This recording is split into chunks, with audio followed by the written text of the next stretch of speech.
m'installer de votre côté.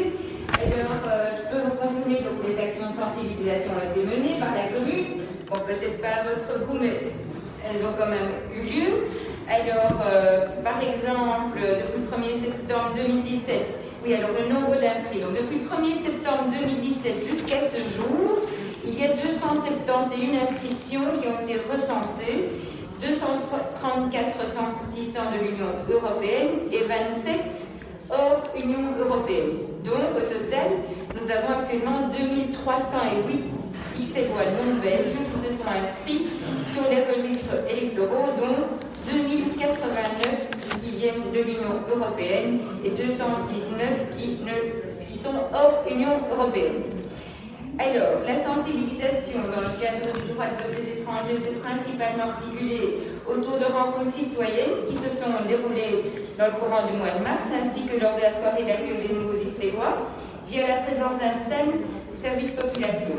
En ce qui concerne le processus d'inscription, les formulaires sont à disposition du citoyen sur le site ainsi que l'information relative à l'inscription. Les formulaires sont également disponibles pour les citoyens à des présentoirs tant au sein des services de la population que l'état civil que le bureau des étrangers. De même, ces formulaires sont disponibles à l'ensemble des guichets de population et proposés aux électeurs potentiels à l'occasion des contacts guichets. Les demandes complétées peuvent ensuite être envoyées à la commune de multiples manières. Aucun canal de communication des demandes n'est fermé.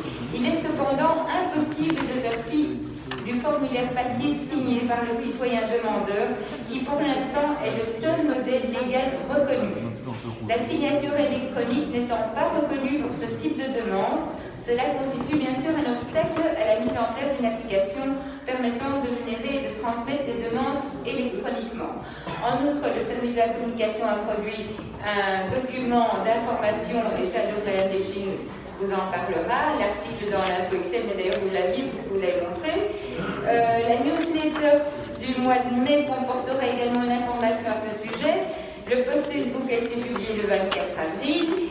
Et nous avons aussi, dans le cadre des réunions de coordination avec l'administration régionale concernant les élections, la confirmation de l'envoi par la région en mai d'un courrier de sensibilisation accompagné des formulaires à chaque électeur potentiel. Donc ça fait quand même 35 134 pour Ixelles.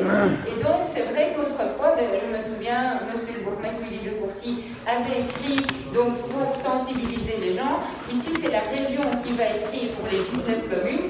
Quelque part pour nous, je sais que vous n'êtes peut-être pas d'accord, mais c'est quand même un gain financier, mais aussi des personnes qui devraient travailler pour ce gratuit. Donc, la région va envoyer le courrier et d'autres actions peuvent bien évidemment venir s'ajouter pour sensibiliser le vote. Et donc je retiens évidemment la problématique du site internet à modifier, donc nous allons nous inscrire des autres communes. Je retiens aussi la campagne d'affichage, pourquoi pas, c'est vrai que jusqu'au 31 juillet, on peut réaliser rapidement une affiche, la placer.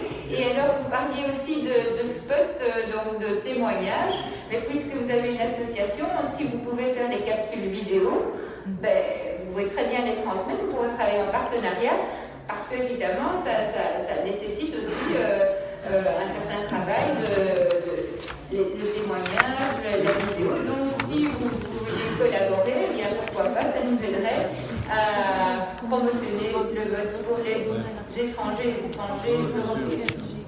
Madame Deschines de l'Europe.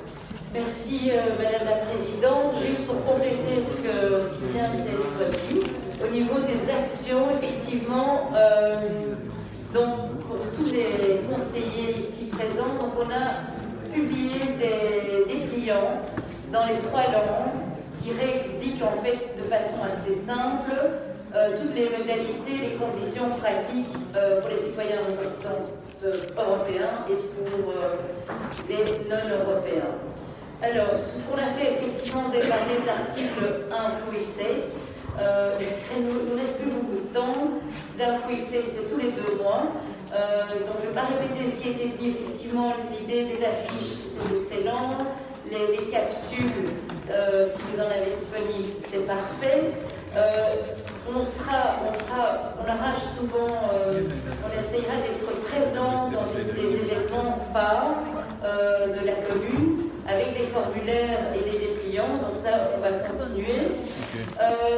Il y a encore des actions à faire au niveau des syndicats des institutions européennes. Donc là, on pourrait peut-être coopérer, voir au niveau de la Commission, aller voir les différents syndicats et au niveau du Parlement européen.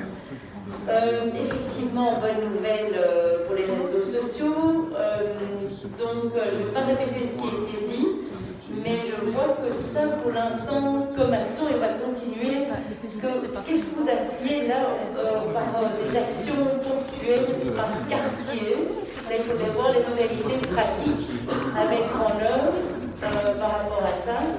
Mais voilà, je crois qu'en plus, il ne faut pas oublier que le commissariat de l'Europe aussi met en place toute une série de mesures, dont l'envoi des lettres et toutes des actions aussi en parallèle. Monsieur Vert. Oui, merci beaucoup pour toutes ces précisions. Donc, merci d'avoir accepté l'idée de faire des affichages en rue, de faire des capsules vidéo, et je vous confirme tout à fait qu'un bruit, un vote, mais surtout Vote Brussels, la campagne menée par Migration Policy Group et Thomas Huddleston, comme ça il sera nommé ce soir, pourra vous aider à faire ces vidéos avec grand plaisir. L'autre chose, c'était les courriers, vous le mentionnez. Effectivement, c'est la région qui va en envoyer. Il faut savoir que Bruxelles-Ville, Yvan Mayer, a déjà envoyé un courrier à l'ensemble... Yvan Mayer, oh mince. Paix à son âme. Close. Pardon, excusez-moi. A déjà envoyé un courrier à l'ensemble de ses administrés. Et excellente nouvelle, c'est gratuit. C'est gratuit. C'est gratuit. Il l'a envoyé gratuitement à l'ensemble de ses administrés non belges. Donc je pense que si à la ville on peut le faire, à Ixelles on peut aussi le faire aussi. Et comment il a pu l'envoyer gratuitement? A priori c'est gratuit, ça me l'a été confirmé. Donc demandez-lui, s'il vous plaît. Voilà, super. L'autre chose, c'était de se dire que le site internet, est-ce que vous pourriez le changer un petit peu, s'il vous plaît? Et on ne va pas recommencer. D'accord. Ah, ça a été accepté. C'est magnifique. Et je terminerai par dire que, vous l'avez compris, je suis extrêmement inquiet. On n'y est pas.